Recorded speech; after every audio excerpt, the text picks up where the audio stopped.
ये क्लिष्ट वृत्ति जो है ना वो किससे उत्पन्न होती है? क्लेश से उत्पन्न होती है ना। क्लेश हेतु है मतलब क्लेश से उत्पन्न होती है। और किसको उत्पन्न करती है? कर्म संस्कार समूह को उत्पन्न करती है। क्लेश से उत्पन्न होती है। क्लेश कौन कौन है? राग द्वेष। क्लेश से उत्पन्न होती है क्लिष्ट वृत्ति और वो कर्म संस्कार समूह को उत्पन्न करती है। अच्छा, और जो अक्लिष्ट वृत्ति किससे संबंध रखने वाली है? ख्याति विषया मतलब ख्याति से विवेक ख्याति से संबंध रखने वाली है। और जो अक्लिष्ट वृत्ति है ये गुणों के कार्य को बढ़ाने वाली है या उसकी विरोधी है? गुणों के कार्यों की विरोधी है। कौन सी वृत्ति? अक्लिष्ट वृत्ति। हाँ, यदि क्लिष्ट वृत्तियों के मध्य में भी अक्लिष्ट वृत्ति आ जाए तो वह कैसी रहेगी? अक्लिष्ट ही रहेगी, ऐसा बताया गया था। अच्छा, और ये बताइए संस्कार कैसी वृत्तियों से होते हैं? संस्कार किससे होते हैं? दोनों प्रकार की वृत्तियों से। संस्कार किससे होते हैं? दोनों प्रकार से। और वृत्तियों, अच्छा, वृत्तियों से संस्कार होते हैं और संस्कारों से वृत्तियाँ होती हैं। जैसे आप मार्ग में चलते रहते हैं ना, मार्ग में कितने पत्थर मिलते हैं, कांटे मिलते हैं, तो उनकी स्मृति आती है? नहीं। उनके आकार की वृत्ति होती है? नहीं होती है, क्योंकि उनको राग द्वेष से रहित होकर के देखा गया है ना। जिस वस्तु के प्रति राग हो या द्वेष हो, राग द्वेष पूर्वक के जो वृत्ति बनेगी वो किसको उत्पन्न करेगी? संस्कारों को, और संस्कारों से फिर वृत्तियाँ हो जाएंगी। इसलिए बहुत ज्यादा जानकारी से भी साधक को बचना चाहिए। ये सब क्या है कि जो सुनोगे देखोगे उससे संस्कार बनेंगे, फिर उससे वृत्तियाँ और नई नई होती रहेंगी।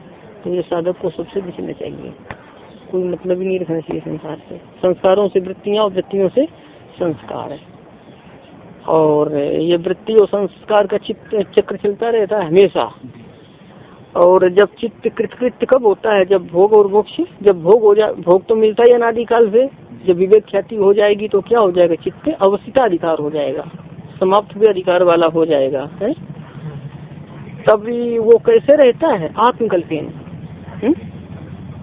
आत्मकल्पेन बताया था ना। इसका क्या मतलब था? आत्मा के समान। आत्मा के समान क्यों कहा है? क्योंकि सुख दुख और मोह से, हाँ, दुख और मोह से रहित होने के कारण आत्मा के समान वो निर्विकार होकर रहता है। ये एक जी निर्विकल्पक में, निर्विकल्पक में चित्त की वृत्ति का निरोध हो जाएगा। वृत्ति नहीं होगी तो चित्त तो रहेगा ही ना, वृत्ति रूप से नहीं रहेगा तो रहे। जैसे शरीर में भूत है, पंचभूत शरीर में है, जब तक शरीर है तब तक भूत है, जब तक ये शरीर है तब तक इसमें इंद्रियां हैं, भले ही वो अपना कार्य ना करे। तो चित्त वृत्ति रूप से नहीं रहेगा, संस्कार रूप से तो है ही, है ना। निर्विकल्पक समाधि में भी वृत्ति रूप से चित्त नहीं है, वैसे तो है ही ऐसा। तो ये जीवन मुक्तावस्था में तो बोला कि आत्मकल्पेन, आत्मा के समान चित्त रहता है, ऐसा बोला गया। और विदेह मुक्ति में क्या होता है? प्रलयम व लीन हो जाता है। अच्छा, ये हो गया था। अगला चलाना है, ये बहुत सावधानी से पढ़िएगा। सप्तम तो गंभीर, अभी छठवां चलना है आज। प्रमाण विपर्य विकल्प निद्रा स्मृतयः। पंचम सूत्र में आया था ना, क्लिष्ट क्लिष्ट 5 प्रकार की वृत्तियाँ। तो वो वृत्तियों को ही बता रहे हैं। वृत्तियाँ कौन है? प्रमाण, विपर्य, विकल्प, निद्रा और हाँ, ये 5 प्रकार की वृत्तियाँ हैं। कौन कौन? प्रमाण, विपर्य, विकल्प, निद्रा और हाँ, ये 5 प्रकार की वृत्तियाँ हैं। इसमें प्रथम वृत्ति कौन है? प्रमाण। वृत्तियों को रोकना है ना, तो सब रोकना पड़ेगा। निद्रा, स्मृति, सब रोकना पड़ता है साधक को। कोई भी साधना चित्त की वृत्ति के निरोध के बिना नहीं होती है। अब ध्यान देंगे 5 प्रकार की वृत्तियों में प्रथम वृत्ति प्रमाण है। तो प्रमाण को समझाते हैं। प्रत्यक्षानुमानागमाः प्रमाणानि। हाँ, 3 प्रत्यक्ष, अनुमान और आगम, ये 3 प्रमाण वृत्तियां हैं। प्रत्यक्ष, अनुमान और आगम, ये 3 प्रमाण नाम की वृत्तियां हैं। प्रमाण अलग अलग लोग मानते हैं। तर्क संग्रह की पदकृत्य व्याख्या में अनेक प्रकार के मतांतर दिए हैं ना, लेकिन शास्त्रों में जो है ना, मनुस्मृति में 3 ही प्रमाण माने गए हैं। कितने? श्रुति स्मृति यही तो परम प्रमाण है। वो 3 प्रमाण मनुस्मृति में माने गए हैं। सांख्य शास्त्र और योग शास्त्र भी 3 प्रमाणों को ही मानता है और अन्य प्रमाणों का काम इसी से चल जाता है, जो कि उपमान प्रमाण का काम किससे चलेगा? है? अनुमान से। उपमान का अनुमान में अंतर्भाव हो जाएगा और अर्थापत्ति का भी अनुमान में अंतर्भाव हो जाएगा, अनुपलब्धि का प्रत्यक्ष से काम चल जाएगा। क्योंकि क्या है, घटा भाव का ज्ञान किससे होता है? उनको अनुपलब्धि प्रमाण से। अरे प्रत्यक्ष से घटा भाव प्रतीत होता है कि नहीं होता है? हम मूर्खों को कौन समझे? उसके लिए अनुपलब्धि प्रमाण की कल्पना करते हैं। जो अनुपलब्धि प्रमाण नहीं जानता है, पता चलता है घट है कि पट नहीं है, घट है घट नहीं है, पट नहीं है, प्रत्यक्ष प्रमाण से ही पता चल जाता है। ये तो फालतू जो है ना, विद्वानों के दिमाग का जो खुराफात है, सभी फालतू कल्पना करना है सब। 3 से ही सबका निर्वाह हो जाता है। और जो लोग ज्यादा पढ़ेंगे ना, वो देखेंगे प्रमाणों को लेकर खूब एक दूसरे को लोग खंडन मंडन करेंगे कि उपमान को अलग मानना चाहिए, बोलेगा उपमान को अलग नहीं मानना चाहिए, अर्थापत्ति को अलग मानना चाहिए, नहीं मानना चाहिए। फिर बाद में क्या बोलेंगे, जब एक दूसरे के मत खंडित हो जाएंगे ना, कि हमको उपमिनों में ऐसा व्यवसाय होता है यहाँ पर, इसलिए हम क्या मानेंगे। तो दूसरा क्या बोलेगा, हमको यहाँ पर अनमिनों में ऐसा व्यवसाय होता है, तो हम इसको माने। झगड़ा किस बात का, अपना अपना अनुसार मानो।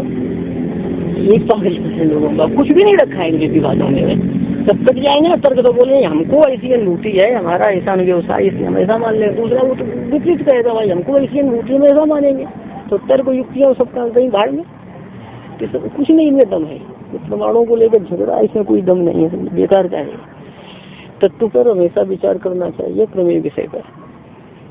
तो अब देखेंगे प्रत्यक्ष, अनुमान और आगम, ये 3 प्रमाण वृत्तियां हैं। ध्यान देंगे, योग दर्शन प्रमाण को वृत्ति मानता है, दूसरे दार्शनिक प्रमाण को वृत्ति। हाँ, तो यहाँ पर थोड़ा मतभेद है दूसरे दार्शनिकों की अपेक्षा। यहाँ साधना के लिए उपयोगी जो है वही योग शास्त्र बताता है। देखो यहाँ पर प्रत्यक्ष प्रमाण का लक्षण है। न्याय शास्त्र में प्रत्यक्ष का क्या लक्षण है? प्रत्यक्ष प्रमाण का बोलेंगे, इंद्रिया सन्निकट जन्म ज्ञानम प्रत्यक्षम, ये तो प्रत्यक्ष प्रमाण का लक्षण हो गया। प्रत्यक्ष प्रमाण का लक्षण हो गया, प्रत्यक्ष ज्ञान का लक्षण हो गया, प्रत्यक्ष प्रमाण का लक्षण होगा ना। हाँ, प्रत्यक्ष प्रमाकरणम, प्रत्यक्ष प्रमा, ये प्रत्यक्ष प्रमाण का लक्षण हो गया। और इंद्रिया सन्निकट जन्यम ज्ञानम प्रत्यक्षम, ये लक्षण तो प्रत्यक्ष प्रमा का हो गया। और ज्ञानाकरणकम ज्ञानम प्रत्यक्षम, ये भी प्रत्यक्ष प्रमा का लक्षण हो गया।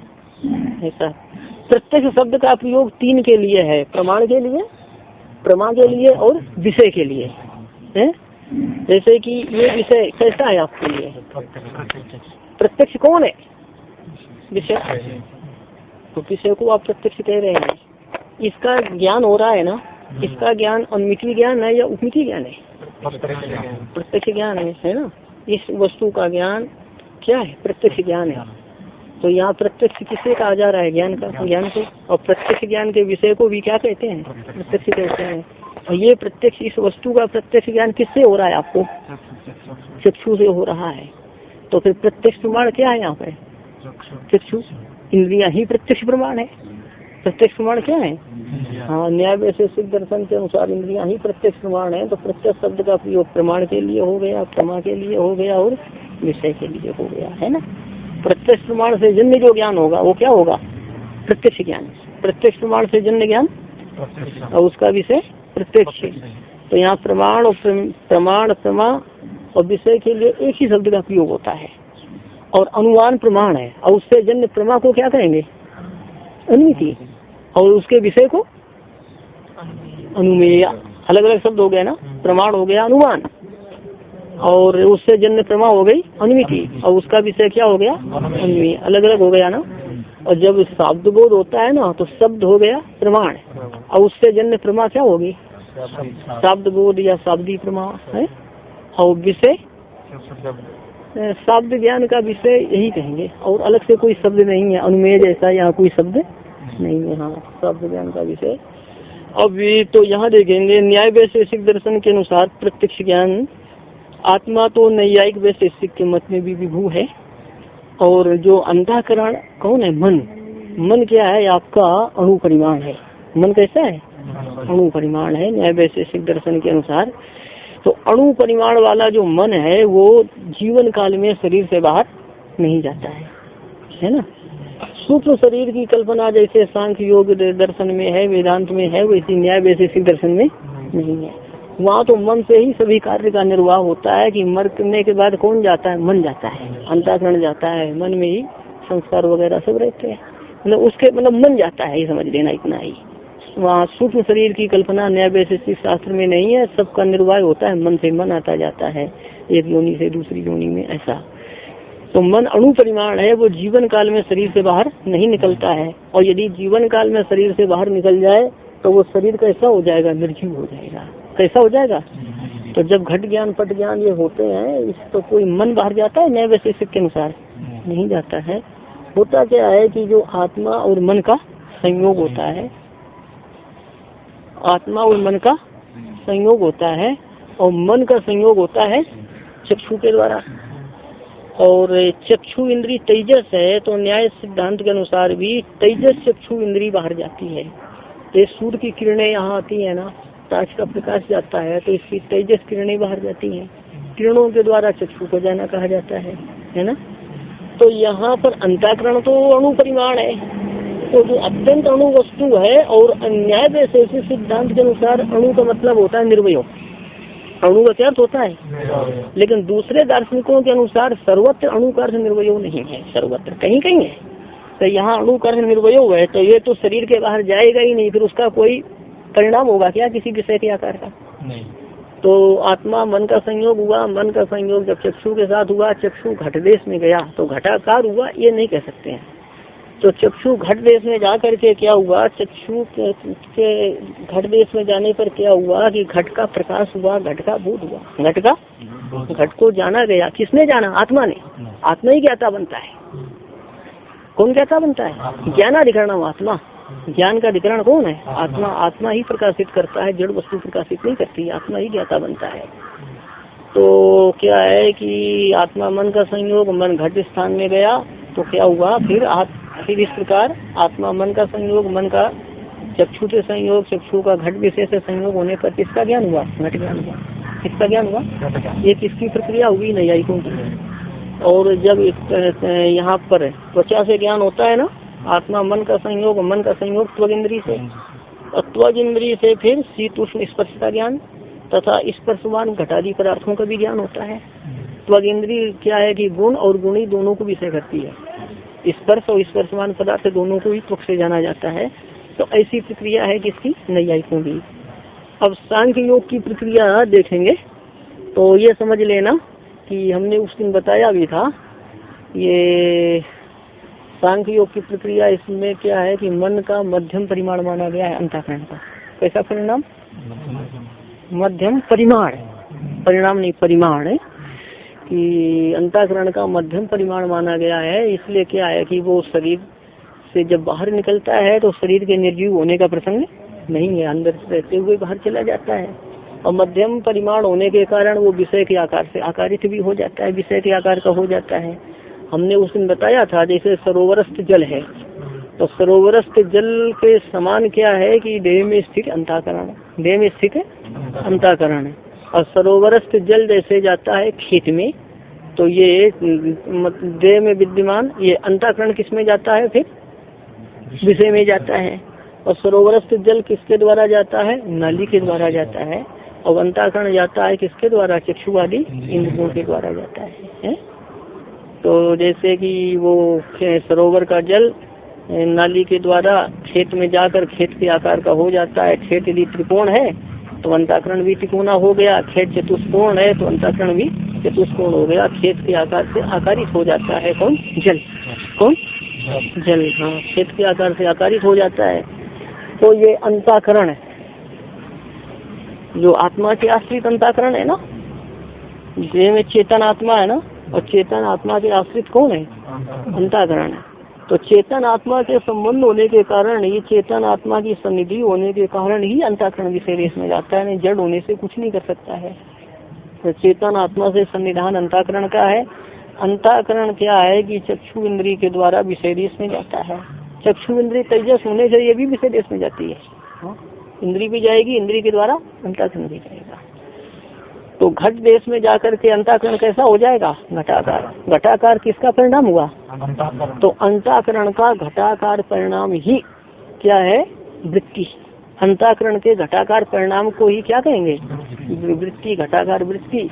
अंतःकरण का जो घटाकार परिणाम हुआ या घटाकार वृत्ति हुई, तो अंतःकरण की घटाकार वृत्ति ही क्या है? घट ज्ञान है। पट देश में अंतःकरण जाकर के पटाकार परिणाम को प्राप्त होगा, तो अंतःकरण का पटाकार परिणाम ये क्या है? पट ज्ञान है। अंतःकरण के विषयाकार परिणाम को वृत्ति कहते हैं, वही ज्ञान है। इतना समझ में आया? तो अब यहाँ पर ये ध्यान देंगे कि अभी आप ये समझेंगे कि यहाँ पर प्रमाण किसको कहा गया है? वृत्ति को। प्रमाण किसको कहा गया है? और न्याय वैशेषिक दर्शन में प्रत्यक्ष प्रमाण इंद्री है, वृत्ति तो वहाँ पर प्रमा है। चक्षु इंद्री से होने वाला जो घट ज्ञान, पट ज्ञान, ये तो वृत्ति कहेंगे ना। और यहाँ पर प्रमाण किसको कहा है इन्होंने? वृत्ति को। इंद्रियां प्रत्यक्ष प्रमाण नहीं है, इंद्रियां तो साधन मात्र यहाँ पर कही गई हैं, जिनके द्वारा अंतःकरण जाता है। तो अब ये पंक्ति लगा लो, फिर हम और समझाते हैं। पंक्ति देखो, इंद्रिय प्रणालिकया चित्तस्य वायु वस्तु प्रागात तद विषया सामान्य विशेषात्मनो अर्थस्य विशेषा उदाहरण प्रधाना वृत्ति ही प्रत्यक्षम प्रमाणम लगाएंगे। इंद्रिय प्रणालिकया, इंद्रिय रूप नाली के द्वारा, प्रणाली मतलब नाली, ये इंद्रिय नाली है, इसके द्वारा अंतःकरण बह जाता है, तभी तो। हाँ, इंद्रिय रूप नाली के द्वारा चित्त से वायु वस्तु उपरागात, चित्त का वायु वस्तु के साथ उपराग होने से, उपराग करते संबंध है। इंद्रिय रूप नाली के द्वारा चित्त का वायु वस्तु के साथ संबंध होने से, चित्त का घटादी वायु वस्तु के साथ संबंध होगा।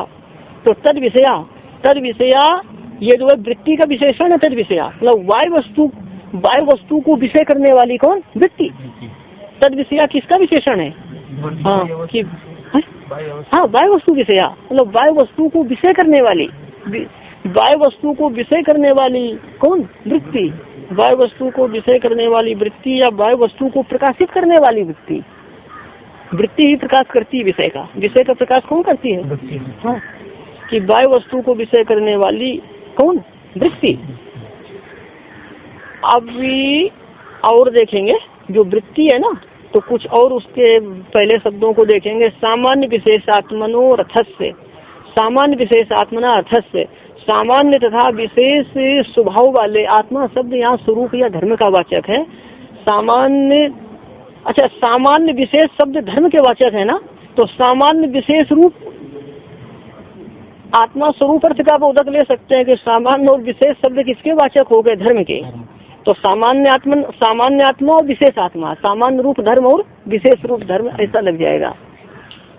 और यदि आत्मा को स्वभाव का वाचक मानना है, तब तो सामान्य और विशेष के साथ कर्मधारय भी कर सकते हैं, है ना। सामान्य रूप धर्म, विशेष रूप धर्म, ऐसा अर्थ कर सकते हैं कि सामान्य तथा विशेष धर्म वाले पदार्थ का, सामान्य तथा विशेष धर्म वाले पदार्थ के। तो प्रत्येक पदार्थ में कुछ धर्म सामान्य होते हैं, कुछ धर्म होते हैं विशेष से। जैसे कि आपको घट पदार्थ है, तो घट पदार्थ में ध्यान देना, जो आपका द्रव्यत्व धर्म रहेगा वो कैसा रहेगा? सामान्य, क्योंकि द्रव्यत्व धर्म घट से अतिरिक्त पट में भी विद्यमान है। तो द्रव्यत्व धर्म कैसा हुआ? सामान्य धर्म हुआ। और द्रव्यत्व धर्म की अपेक्षा घटत्व कैसा धर्म हुआ? विशेष धर्म है। तो घट में सामान्य धर्म भी है द्रव्यत्व, और विशेष धर्म क्या है? घटत्व। अच्छा, तो सामान्य विशेष समझे। अब ध्यान देना, तो द्रव्यत्व की अपेक्षा घटत्व सामान्य धर्म है, द्रव्यत्व की अपेक्षा घटत्व क्या है? विशेष धर्म है। अब ध्यान देना, घटत्व रहता है नाना घटों में, और सभी घटों के परिणाम एक परिमाण होते हैं ना, उनका जो वर्ण होता है, कोई रक्त होता है, कोई कृष्ण होता है, कोई पीत होता है। तो घटों के जो रूप है और जो उनके परिमाण है, ये भिन्न भिन्न होते हैं ना। तो अब ध्यान देना कि घटत्व धर्म की अपेक्षा भी ये जो रक्तत्व, पीतत्व वगैरह कैसे धर्म हो सकते हैं? विशेष हो सकते हैं, ऐसा समझ लेना।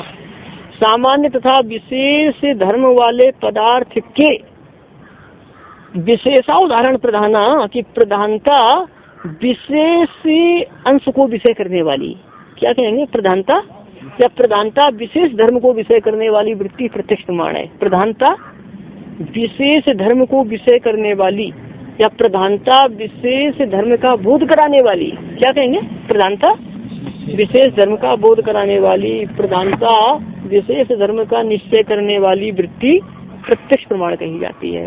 तो विशेष धर्म का ज्ञान हो जाता है प्रत्यक्ष प्रमाण से, है ना। प्रत्यक्ष से पता चलता है ये घट है, पट है, अमुक वस्तु है, इस घटत्व वाला है, पटत्व वाला है, पता चल जाता है। और जो अनुमान करते हैं ना वन धूम के द्वारा, जब अग्नि का की अनुमिति हम करते हैं तो वहाँ पर अग्नि अल्प है या अधिक है ना, ये हमको अनुमिति ये क्या अनुमान से पता चलता है। तो अनुमान प्रमाण के द्वारा जो क्या है, ये अनुमान रूप जो वृत्ति है ना, वो प्रधानता सामान्य धर्म को विषय करती है। अनुमान रूप वृत्ति सामान्य प्रधान रूप से किसको विषय करती है, सामान्य धर्म को विषय करती है। और प्रत्यक्ष वृत्ति किसको विषय करती है, हाँ, कि प्रधान मतलब क्या है कि प्रधानता से विशेष धर्म को विषय करने वाली या प्रधानता से विशेष धर्म का निश्चय करने वाली। प्रधानता का गया है ना, इसका मतलब अप्रधान रूप से वो सामान्य धर्म को भी विषय करती है, अप्रधान रूप से सामान्य धर्म को भी विषय करती है। फिर पंक्ति लगाएंगे, इंद्रिय रूप नाली के द्वारा चित्त का वायु वस्तु से संबंध होने से, इंद्रिय रूप नाली के द्वारा चित्त का वायु वस्तु के साथ संबंध होने के कारण, इंद्रिय रूप नाली के द्वारा चित्त का वायु वस्तु के साथ संबंध होने के कारण या चित्त का वायु वस्तु के साथ संबंध होने से, तद विषया वायु वस्तु को विषय करने वाली ये कौन, वृत्ति। अच्छा, सामान्य तथा विशेष धर्म वाले पदार्थ के, पदार्थ कैसा है, सामान्य तथा विशेष धर्म वाले पदार्थ के प्रधानता विशेष धर्म का निश्चय करने वाली,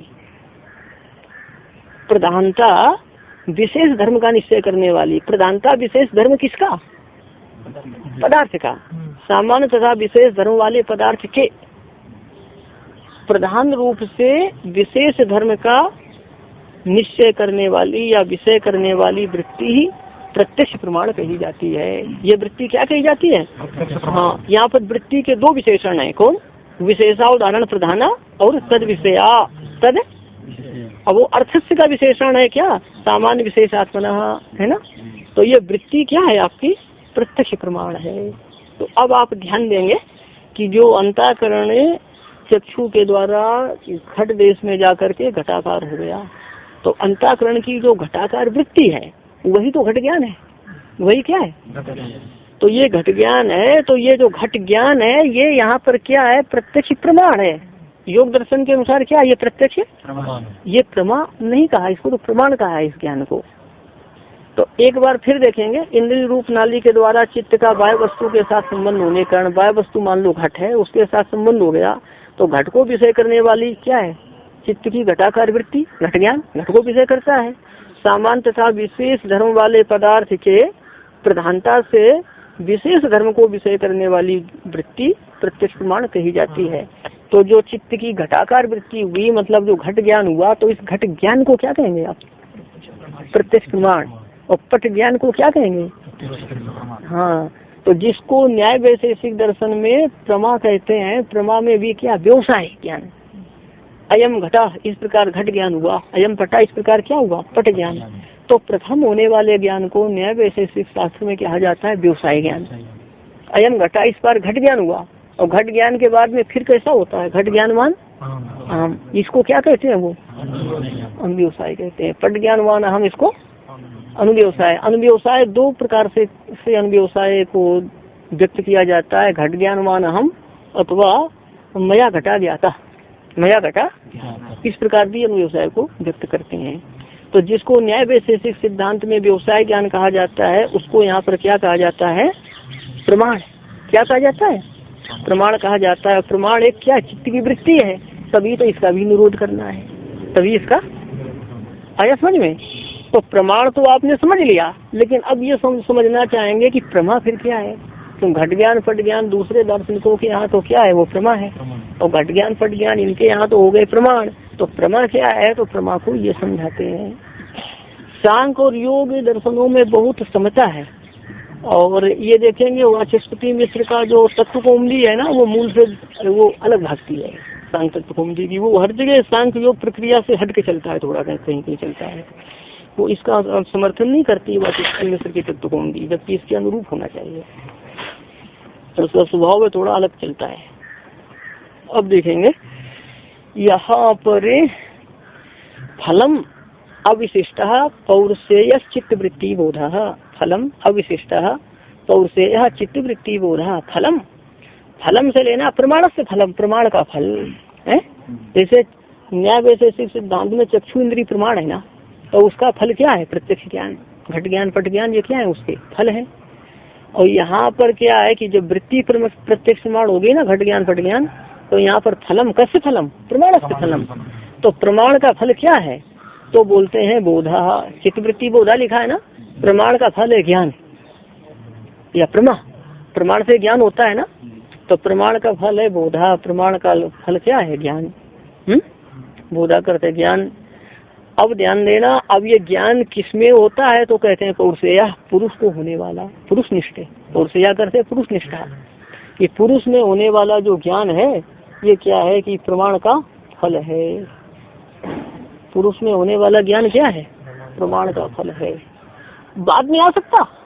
हाँ, अच्छा। तो पुरुष में होने वाला ज्ञान क्या है? ये प्रमाण का फल है। तो पुरुष में होने वाला, इसको अब ठीक से और समझो, पुरुषगत कैसे है? तो उसे क्या करते हैं पुरुषगत। तो ध्यान देना कि अंतःकरण या बुद्धि ये जड़ है, जड़ होने के कारण स्वयं कुछ भी नहीं कर सकती है। चेतन का सन्निधान इसके साथ है, चेतन की सन्निधि है, इसलिए क्या है कि अंतःकरण सब कुछ करता है, विषय देश में जाकर विषय के आकार का हो जाता है, चेतन का सन्निधान होने के कारण। अब समझ गए? तो अब ध्यान देना कि घट की नहीं, अंतःकरण चक्षु के द्वारा घट स्थान में जाकर घटाकार हो गया। घटाकार कौन हुआ? तो अंतःकरण का घटाकार परिणाम ही घट ज्ञान है। तो अंतःकरण के घटाकार जो परिणाम हुआ, अंतःकरण की जो घटाकार वृत्ति हुई, उसमें क्या है कि चेतन पुरुष प्रतिबिंबित होता है। चेतन पुरुष प्रतिबिंबित होता है किसमें? अंतःकरण की जो घटाकार वृत्ति है, अंतःकरण की जो पटाकार वृत्ति है, अंतःकरण की जो विषयाकार वृत्ति है, उसमें पुरुष उसमें प्रतिबिंबित होता है। पुरुष उसमें, थोड़ा ध्यान देंगे, जैसे कि नदी के जल में कंपन होता है, हिलता है ना, तरंगें उठती हैं, नदी के जल में कंपन होता है। यदि उसमें चंद्र का प्रतिबिंब पड़ता है नदी के जल में, तो नदी जल में जब चंद्रमा का प्रतिबिंब पड़ता है तो वो कंपन वस्तुता किसमें है? जल में। और जब चंद्रमा का प्रतिबिंब पड़ता है तो कंपन किसमें प्रतीत होता है? चंद्रमा में प्रतीत होता है। तो ध्यान देंगे कि ये जो घटाकार वृत्ति हुई है ना, ये अंतःकरण की हुई है। तो घटाकार वृत्ति किसमें है?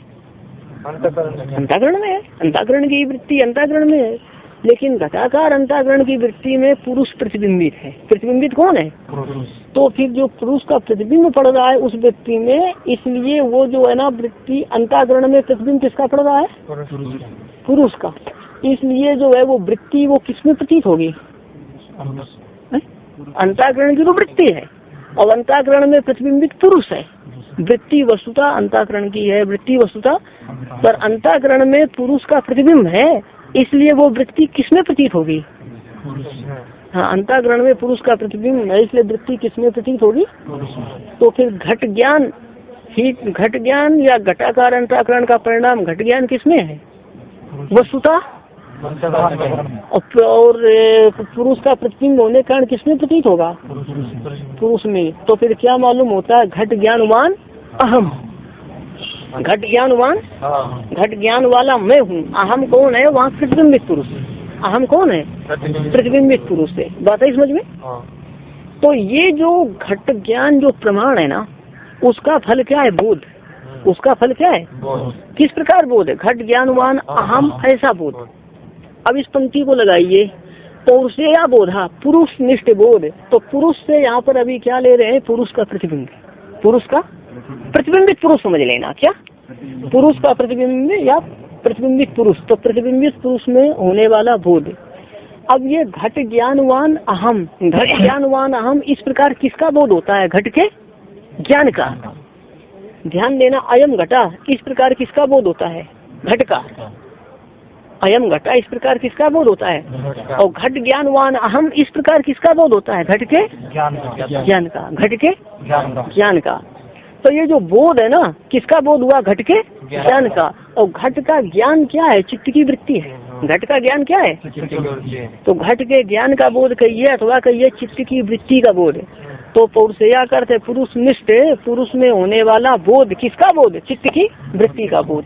घट ज्ञानवान हम किसका बोध हुआ, ये घट के ज्ञान का। घट ज्ञान क्या है, और पट ज्ञानवान हम किसका बोध हुआ, पट ज्ञान का। और पट ज्ञान क्या है, चित्त की वृत्ति है। तो यहाँ पर जो चित्त, ये पुरुष निष्ठ बोध किसका बोध, चित्त की वृत्ति का बोध। इतना समझ में आई बात। और थोड़ा सा और समझ लो, यहाँ पर चित्त की वृत्ति का बोध हो गया। अब यहाँ वाचस्पति और विज्ञान भिक्षु में मतभेद है। तो अभी जो हमने समझाया ये वाचस्पति के अनुसार समझाया है। तो वाचस्पति इसमें एक प्रतिबिंबवाद मानते हैं कि पुरुष का प्रतिबिंब किसमें है, बुद्धि में। किसमें है, हाँ, पुरुष का प्रतिबिंब बुद्धि में है।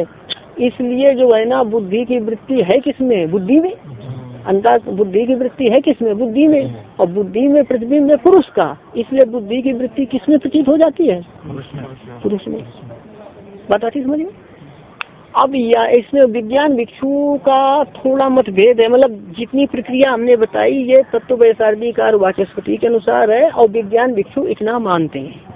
इससे आगे थोड़ा विज्ञान भिक्षु का और ऐसा कहना है कि प्रतिबिंबित पुरुष ज्ञाता नहीं होता है। उनके अनुसार, विज्ञान भिक्षु के अनुसार प्रतिबिंबित पुरुष ज्ञाता, क्योंकि पुरुष का प्रतिबिंब में तो क्या, प्रतिबिंब तो जड़ ही होगा, कि प्रतिबिंब चेतन थोड़ा हो जाएगा।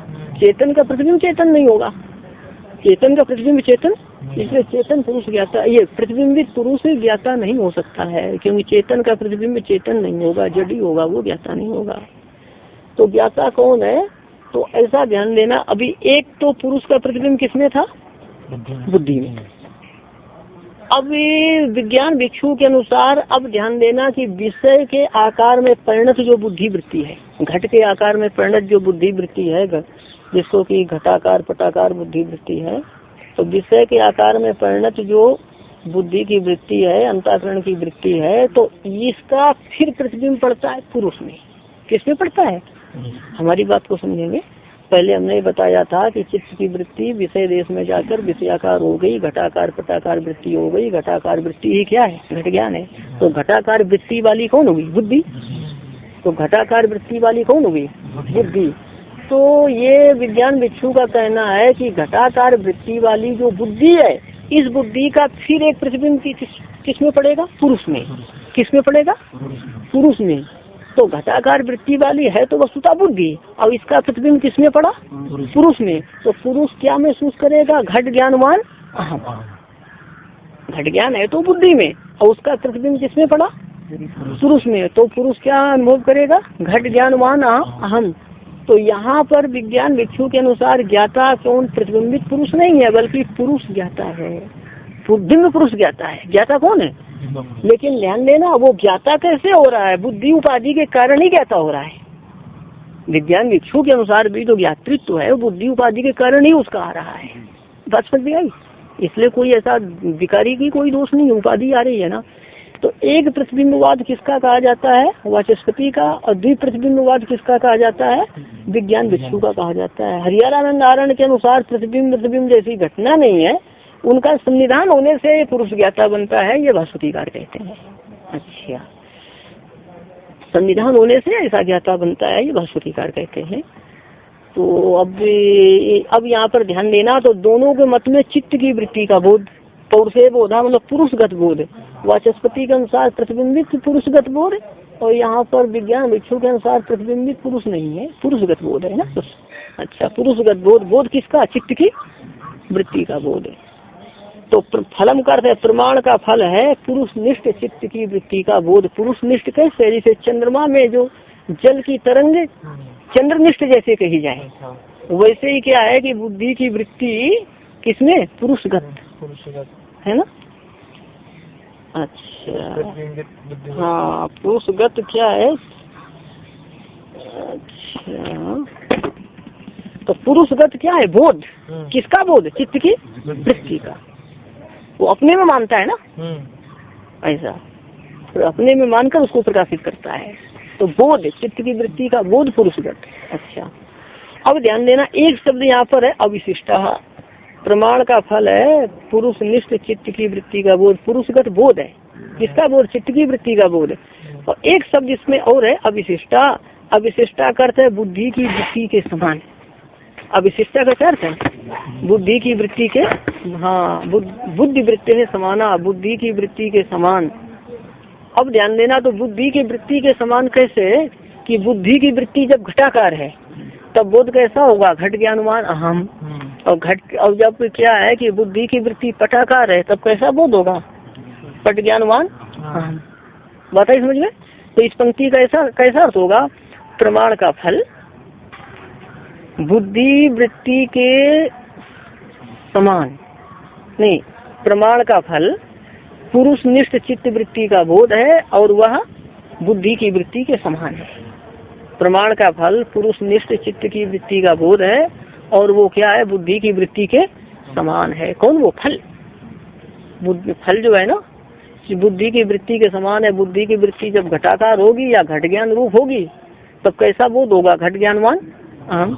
और बुद्धि की वृत्ति जब पटाकार होगी मतलब पट ज्ञान रूप होगी तब कैसा बोध होगा? पट ज्ञानवान अहम। इसी प्रकार ध्यान देंगे, जब अंतःकरण की वृत्ति या बुद्धि की वृत्ति सुखाकार होगी, सुखाकार बुद्धि की वृत्ति ही सुख है, तो सुखाकार बुद्धि की वृत्ति ही क्या है? तो सुखाकार बुद्धि की वृत्ति ये किसकी वृत्ति है? बुद्धि की। तो सुखाकार वृत्ति ही सुख है, तो सुख किसमें हुआ?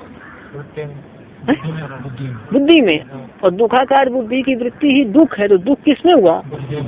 तो सुख दुख तो बुद्धि में हो गए, सुख दुख किसमें हो गए? अच्छा, अब ध्यान देना, और उस बुद्धि में जो पुरुष का प्रतिबिंब पड़ रहा है तो प्रतिबिंबित पुरुष में क्या समझ में आएंगे? सुख दुख है तो बुद्धि में, अब बुद्धि में पुरुष का प्रतिबिंब पड़ रहा है तो सुख दुख की अनुभूति किसमें होगी? कैसे? सुखी यहाँ दुखी यहाँ। अब यहाँ भी वही विज्ञान भिक्षु के अनुसार कि फिर बुद्धि का मतलब सुखाकार बुद्धि वृत्ति का फिर एक प्रतिबिंब, मतलब क्या है कि जो सुखाकार बुद्धि की वृत्ति जो है, सुखाकार बुद्धि की सुखाकार वृत्ति वाली बुद्धि का फिर प्रतिबिंब आ जाएगा किसमें? हाँ, तो फिर क्या इस प्रकार पुरुष अपने को सुखी महसूस करेगा, दुखी महसूस करेगा, तो सुख दुख किसमें प्रतीत होंगे? पुरुष में। पुरुषगत तो ये भी क्या है आपका? उपाधि के कारण ही है। पंक्ति लग गई? हाँ, इसका जो है ना विषय गंभीर है, इसलिए वो बाँचने भागवत बाँचने जैसा नहीं चलेगा, पाठ समझ करके पढ़िए धीरे धीरे उसको। अच्छा, धीरे धीरे उसको एक एक शब्द पर ध्यान देना है। विषय भी तैयार होना चाहिए, पंक्ति भी तैयार होना चाहिए, दोनों ही होना चाहिए। कुछ लोग बोलते हैं हम विषय समझ गए हैं, अब वो पंक्ति लगाओ तो पंक्ति लगाने नहीं आता। कोई बोलते हैं पंक्ति लगा लेते हैं, ठीक ठीक समझाओ तो कुछ समझा नहीं जाएंगे। तो ऐसा नहीं होना चाहिए, दोनों ही तैयारी अच्छी होनी चाहिए। बहुत ज्यादा ग्रंथ पढ़ने से कोई विद्वान नहीं बनता है, ज्यादा चिंतन मनन करने से लोग विद्वान हो जाते हैं। ध्यान रखना, लोग 4, 6, 8 पाठ लोग पढ़ने वाले हैं, कुछ नहीं होता है। अब जो मनन करने वाले हैं सम्यक, वो 2-3 पाठ पढ़कर भी विद्वान बड़े बड़े बन जाएंगे। मनन से होना चाहिए। तो अब ये देखना, एक प्रमाण हो गया ना, और जो प्रमाण का फल है ये क्या है? बोध। तो देखो जैसे कि घट ज्ञान पट ज्ञान ये क्या है? न्याय मत में व्यवसाय ज्ञान है, और योग मत में क्या है? ये प्रमाण है। और घट ज्ञानवान अहम पट ज्ञानवान अहम जो न्याय वैशेषिक मत में अनुव्यवसाय ज्ञान है, वो यहाँ पर क्या है? प्रमा है। क्या है? प्रमा है, या तो कहिए ज्ञान है। वो प्रमाण हो गया तो प्रमा हो गया, प्रमाण से जन्म है ये इसकी रीति है योग दर्शन की ऐसी। तो यहाँ पर प्रमाण प्रमाण मतलब वो पुरुषगत हो जाता है ना, तो पुरुषगत जो है उसी को रोकना है, अपने में जो आ रहा है वही रोकना है ना। चित्त वृत्ति का बोध पुरुषगत है ना, और अपने मान रहा है ना, घट ज्ञानवान अहम इस प्रकार अपने मान लिया उसने। तो पुरुषगत जो हो रहा है ना उसी को रोकना है वृत्ति को, वो प्रमाण रूप है।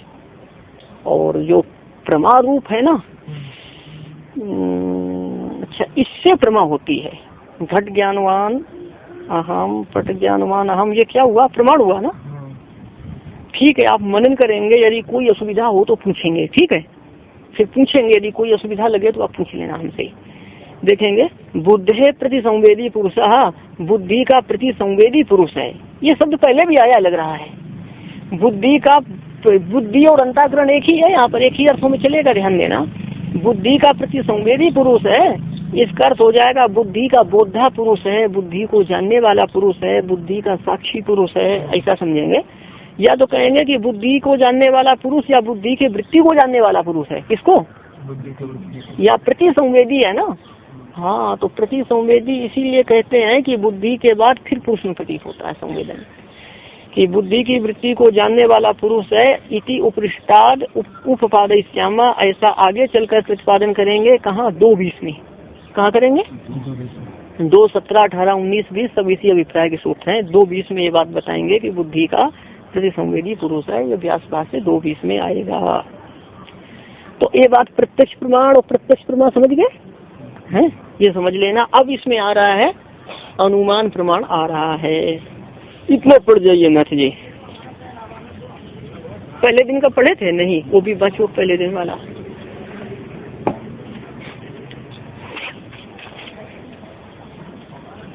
तदवस्थे एतसी विषयाभावात् बुद्धिबोधात्मा पुरुषः किं स्वभावः तदा द्रष्टुः स्वरूपे अवस्थानम् स्वरूप प्रतिष्ठा तदानीं चितिशक्तिः यथा कैवल्ये विख्यान चित्ते तु सति तथापि भवन्ति न तथा।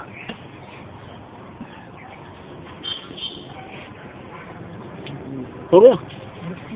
कथं तर्हि दर्शित विषयत्वात् वृत्ति सारूप्यम् इतरत्र व्युत्थाने याः चित्तवृत्तयः तद् अविशिष्टवृत्तिः पुरुषः तथा च सूत्रम् एकमेव दर्शनं ख्यातिः एव दर्शनम् इति।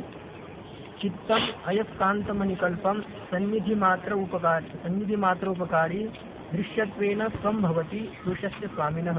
तस्मात् चित्तवृत्तिबोधे पुरुषस्य अनादिः सम्बन्धः हेतुः।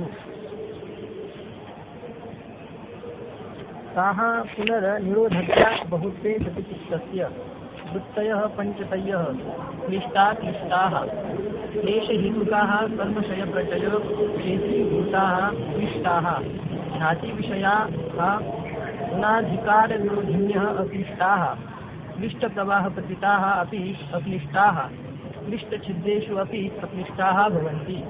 अक्लिष्टः छिद्रेषु क्लिष्टाः इति। तथा जातीयकाः संस्काराः वृत्तिभिः एव क्रियन्ते संस्कारैः च वृत्तयः इति। एवं वृत्तिसंस्कारचक्रम् अनिशम् आवर्तते। तत् एवं भूतं चित्तम् अवसिताधिकारम् आत्मकल्पेन व्यवतिष्ठन्ते प्रलयं वा गच्छन्ति। व्यवतिष्ठते होगा, व्यवतिष्ठते होगा, व्यवतिष्ठते प्रलयं वा गच्छति। लीनम वा गच्छति अर्थ हो जाएगा, प्रलयम कर लीनम। ताः क्लिष्टाः च अक्लिष्टाः च पंचधा वृत्तयः प्रमाण विपर्यय विकल्प निद्रा स्मृतयः प्रत्यक्ष अनुमानागमाः प्रमाणानि इंद्रिय प्रणालिकया चित्तस्य बाह्य वस्तुपरागात् तद्विषया सामान्य विशेषात्मनः अर्थस्य विशेष अवधारण प्रधाना वृत्तिः प्रत्यक्षं प्रमाणम् फलम् अविशिष्टः पौरुषेयः चित्तवृत्तिबोधः बुद्धेः प्रतिसंवेदी पुरुषः इति उपरिष्टात् उपादयिष्यामः। हाँ, तो प्रमाण घट ज्ञान पट ज्ञान ये सब क्या है? प्रमाण है ना। और घट ज्ञानवान हम ये क्या है? प्रमा है। ये क्या है? प्रमा है ना। तो यदि प्रमाण का ही निरोध कर दिया जाए, प्रमाण को अपने में मानकर, घट ज्ञान को अपने में मानकर ही तो घट ज्ञानवान हम ऐसा व्यवहार हो रहा है, ऐसा व्यवहार। तो यदि प्रमाण का ही निरोध कर दिया जाए घट ज्ञान पट ज्ञान, तो क्या है कि फिर बाद में हो पाएगा? ये समझ लेना, प्रमाण का ही निरोध हो जाए तो और फिर आगे कुछ नहीं होगा। तो ये सब वृत्तियाँ दृष्टि रूप प्रमाण है, तो वृत्तियाँ नहीं होनी चाहिए। इसलिए क्या है कि ये संस्कारों को भी ठीक करना होगा। जिन संस्कारों के कारण वैसी वृत्तियाँ हो रही उनको ठीक करना पड़ेगा, आगे साधना करनी पड़ेगी। ये है। अच्छा, अब देखेंगे तो ये प्रत्यक्ष प्रमाण हो गया। अब अनुमान प्रमाण को यहाँ पर समझेंगे आप। अनुमान प्रमाण लगाएंगे। जैसे बहुत ज्यादा जानकारी देश दुनिया की अच्छी नहीं, उपनिषद में आता है ना, क्या आता है? तम एकम एव विजानीयात अन्यवाचो विमुंचत है। तम एकम एव विजानीयात कि उस एक आत्मा को ही जानो, अन्य जो है ना बकवास छोड़ दो, अन्य वचनों को छोड़ दो। इसीलिए आता है उपनिषद में ऐसा आता है। अब भी देखेंगे अनुमेय से तुल्य जातीयेषु अनुवृत्तः भिन्न जातीयेभ्यः व्यावृत्तः संबंधः यह तद विषया सामान्योदाहरण प्रधान वृत्ति ही अनुमानम। देखो पाठ अनुमान को बता रहे हैं, प्रत्यक्ष प्रमाण हो गया और अनुमान प्रमाण को आप देखेंगे। अनुमान प्रमाण को देखेंगे अनुमेय से वृत्ति अनुमानम है ना, वहाँ पर क्या था, वृत्ति प्रत्यक्षम प्रमाणम। यहाँ पर समझना वृत्ति ही अनुमानम प्रमाणम, वृत्ति ही ये वृत्ति अनुमान प्रमाण है। वृत्ति क्या है, क्योंकि प्रमाण चित्त की वृत्ति है ना, प्रमाण विपर्य विकल्प निद्रा स्मृति सब ये वृत्तियां हैं, तो वृत्ति अनुमान प्रमाण है। अब जो वृत्ति कैसी, तो उसको ध्यान देंगे आप सामान्य उदाहरण प्रधानना कि प्रधानता से सामान्य धर्म को विषय करने वाली वृत्ति, प्रधानता से सामान्य धर्म को विषय करने वाली वृत्ति अनुमान प्रमाण है। और कुछ अंश और पहले के आप देखेंगे।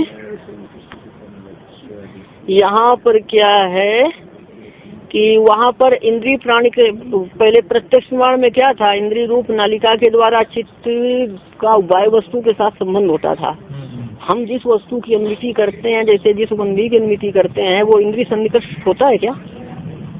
तो फिर क्या है कि चित्त का उसके साथ संबंध नहीं हो सकता है ना।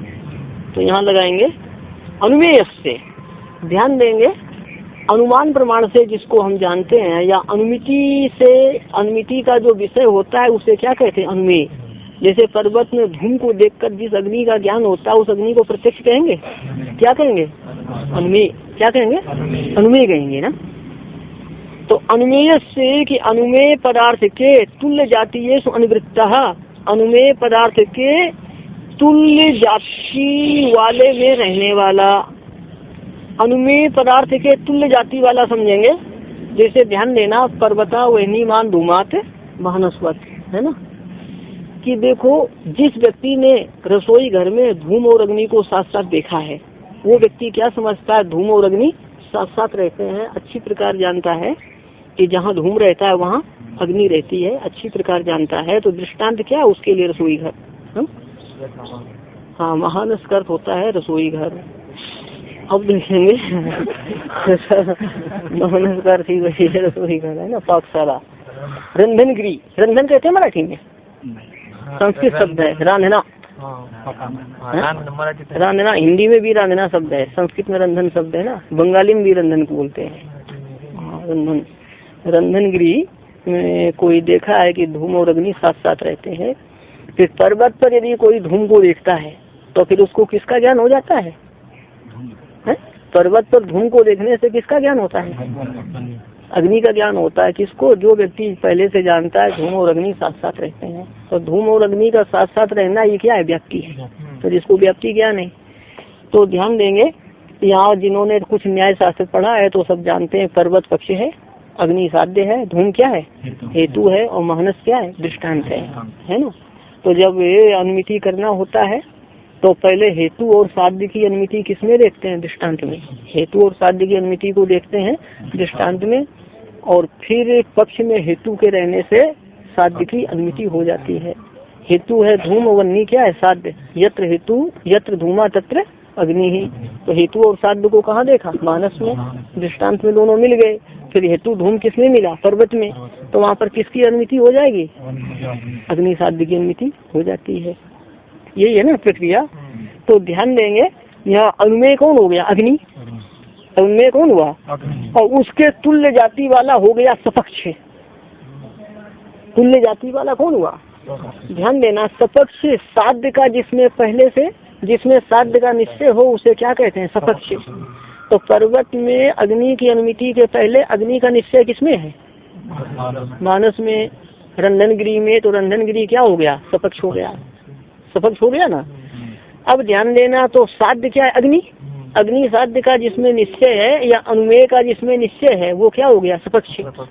और क्या है कि जिसमें अनुमेय के अभाव का निश्चय है वो क्या हो गया? विपक्ष।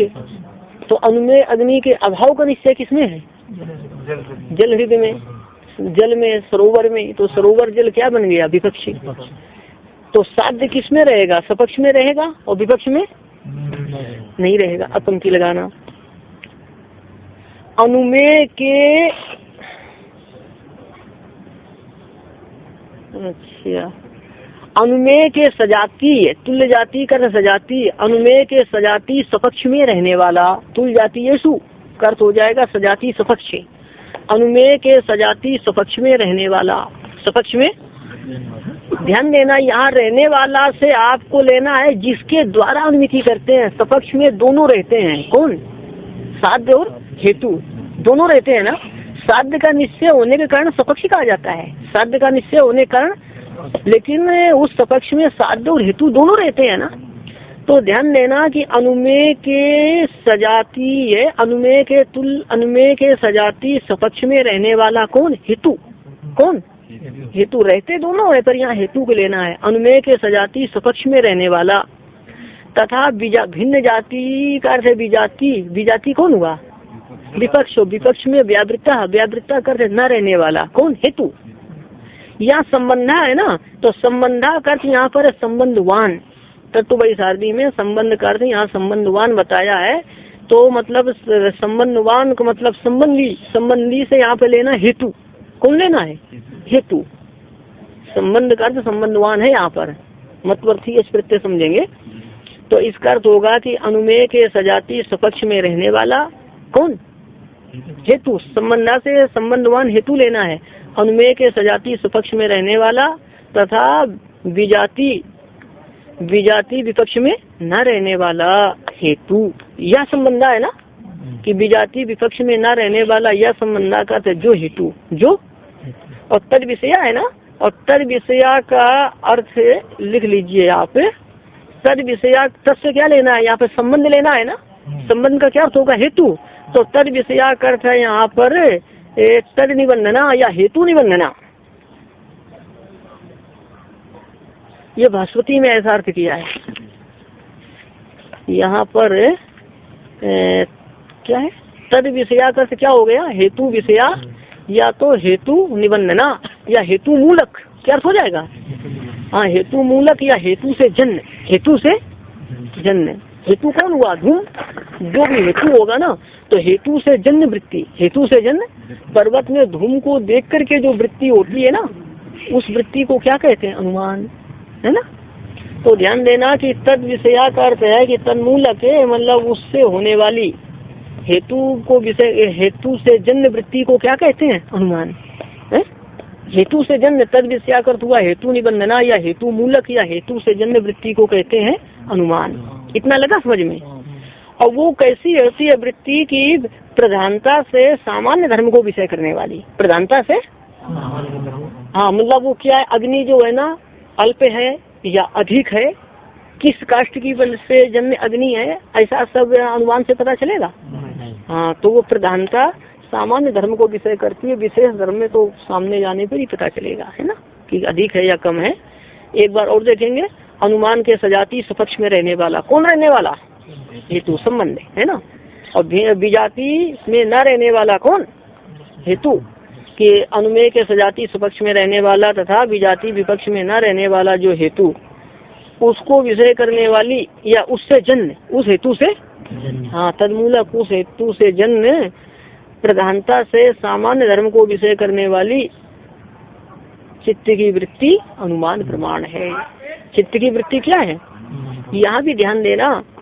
तो यहाँ पर अनुमान, यहाँ पर योग दर्शन के अनुसार अनुमान भी क्या? एक वृत्ति है। अनुमान क्या है?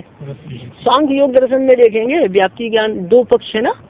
एक मत के अनुसार लिंग परामर्शी अनुमान है और एक मत के अनुसार व्याप्ति ज्ञान अनुमान है। दो मत आते हैं ना, लिंग परामर्श अनुमान है और क्या है? लिंग परामर्श अनुमान है और क्या है? व्याप्ति ज्ञान अनुमान है। दो हो गया ना। तो क्या क्या अनुमान है? लिंग परामर्श अनुमान है और व्याप्ति ज्ञान अनुमान है। मतांतर से उसमें है ना कि जब एक करण, अनुमिति के करण को अनुमान कहते हैं, अनुमिति के करण को अनुमान कहते हैं, और जब करण जो है ना व्यापार हुआ था असाधारणम कारणम करणम, कि व्यापार वाले असाधारण कारण को यदि करण कहेंगे तब तो फिर करण क्या बनेगा अनुमिति का। अच्छा, तो व्याप्ति ज्ञान तो करण क्या होता है, तज्जन्य सती तज्जन्य जनकत्व है, ये किसका लक्षण है, व्यापार का लक्षण है। तो करण किसको बनाया आपने, व्याप्ति ज्ञान को, और व्यापार कौन बनेगा, परामर्श बन जाएगा, क्योंकि वो व्याप्ति ज्ञान से जन्म है लिंग परामर्श है, और व्याप्ति ज्ञान से जन्म अनुमिति का जनक है। तो मतलब ये है कि जब व्यापार हुआ तो असाधारण कारण को करण कहते हैं। इस पक्ष में क्या है कि ये व्याप्ति ज्ञान बनता है करण, अनुमिति का करण, और लिंग परामर्श बनता है व्यापार। तो अनुमिति का करण व्याप्ति ज्ञान बनता है, तो इस मत में व्याप्ति ज्ञान ही अनुमान है। व्याप्ति ज्ञान ही क्या है, अनुमान है ना। अच्छा, व्याप्ति ज्ञान ज्ञान तो एक प्रकार की वृत्ति हो जाती है ना। और जिस पक्ष में व्यापार हुआ था असाधारण कारणम, ये लक्षण नहीं है, बल्कि असाधारण कारण को करण कहेंगे, चाहे व्यापार वत हो या तो असाधारण कारण को करण कहेंगे। इस पक्ष में लिंग परामर्श को भी क्या मान लेते हैं, करण। लिंग परामर्श, परामर्श भी एक प्रकार का ज्ञान है। अच्छा, ये न्याय वैशेषिक की प्रक्रिया है। और यहाँ पर तो सीधे क्या है कि हेतु को विषय करने, हेतु से जन्म जो वृत्ति है, मतलब जो साध्य के आकार की वृत्ति है, वो क्या यहाँ पर अनुमान प्रमाण है। साध्य के आकार की वृत्ति क्या यहाँ अनुमान प्रमाण है। और न्याय वैशेषिक दर्शन में साध्य के आकार की वृत्ति अनुमिति है। साध्य के आकार की वृत्ति क्या है, और यहाँ पर साध्य के आकार की वृत्ति जो हेतु से जन्म है, ये अनुमान प्रमाण है ना। ठीक है, जिसको अनुमिति कहेंगे उसको ये अनुमान कहेंगे, ऐसा। अभी यहाँ पर देखेंगे, यथा देशांतर प्राप्त है पर्वता उन्नीमान धूमात मानसवर प्रसिद्ध दृष्टांत है। अब यहाँ पर ये जो भाष्यकार जिस दृष्टांत को देते हैं उसको सुनो। यथा देशांतर प्राप्तेर गति मत चंद्र तारकम चैत्रवत, ये तो अनुमान वाक्य हो गया। अनुमान प्रयोग कर दिया इन्होंने। अच्छा, अनुमान सबसे ज्यादा है चित्सुखी में, अद्वैत सिद्धि में। पानी पी पी करके अनुमान करता है लोग, ये अनुमान करके थक गया, फिर पानी पी लिया, फिर अनुमान कर दिया, फिर पानी पी कर बहुत अनुमान करता है लोग ये। देखना, तार्किकों का खंडन करने वाले खुद महातार्किक बनने की चेष्टा करते हैं, ऐसे लोग है ये सब। अब देखेंगे यहाँ पर देशांतर प्राप्त है पंचम्यंतम तृतीयांतम व लिंग वचनम हेतु। तो पंचम्यंत क्या है, हेतु। देशांतर प्राप्त है पंचमी एक वचनांत है, हेतु है। गति मत ये क्या है, साध्य है। और चंद्र तारकम पक्ष है, चैत्र दृष्टांत है। अब क्रम से यदि बोला जाए तो ऐसे बोलना पड़ेगा, चंद्र तारकम गति मत देशांतर प्राप्त है। क्या, चंद्र तारकम गति मत देशांतर प्राप्त है चैत्रवत। बोलो विपक्ष क्या है, चंद्र तारकम मतलब चंद्रमा और तारे, चंद्रमा और वही अरबी फारसी में सितार शब्द, सितारा शब्द सितार कहते हैं ना, सितारा, सितारे तारा को। तार शब्द संस्कृत में है, तार तारा यो तारका, तार तारक शब्द संस्कृत में है, नक्षत्र है उधर, सितारा सितारे शब्द हो जाता है उनकी भाषा में जाकर। अब ये देखेंगे चंद्र तारकम पक्ष हो गया। साध्य क्या है, गति मत तो या गति है ना, जैसे वन्नीमान कहने से वन्नी साध्य है, तो यहाँ पर गति साध्य है। साध्य क्या है, और हेतु क्या है, देशांतर प्राप्त है, और दृष्टांत क्या है, चैत्र। बस दूं एक दो लाइन, कलश जाना है ना, देर तो नहीं हो रही, 1:30 बजा है अभी।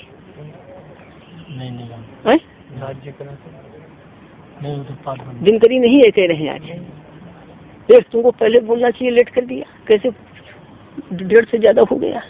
नहीं, दिनकरी नहीं है। अच्छा, तो बोलना चाहिए पहले से। अच्छा, दिनकरी कल से है, वो कल याद दिला लेना। और वो कैलाश का तो नहीं छूटेगा अभी, आज क्यों नहीं कैलाश में?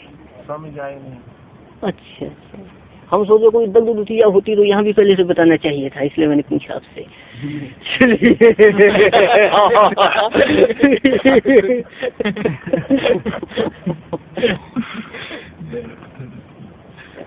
यहाँ भी बताते तो यहाँ भी कर देता हूँ। देखिए अभी चलो एक दो लाइन चलते हैं, चलने तो 2-5 मिनट और अभी। ये देखेंगे तो अनुमान वाक्य कैसे हुआ, चंद्र तारकम गतिमत देशांतर प्राप्त है चैत्रवत। चंद्र तारकम पक्ष है, गति साध्य है, देशांतर प्राप्ति हेतु है, चेत दृष्टांत है। अन्य व्याप्ति बोलो, यत्र हेतु तत्र साध्यम, यत्र हेतु तत्र साध्या। तो बोलो अन्य व्याप्ति कैसे हुई? यत्र देशांतर प्राप्ति ही तत्र तत्र गति। जहाँ जहाँ देशांतर प्राप्ति मतलब दूसरे देश की प्राप्ति, जैसे ये वस्तु यहाँ है, अब चल करके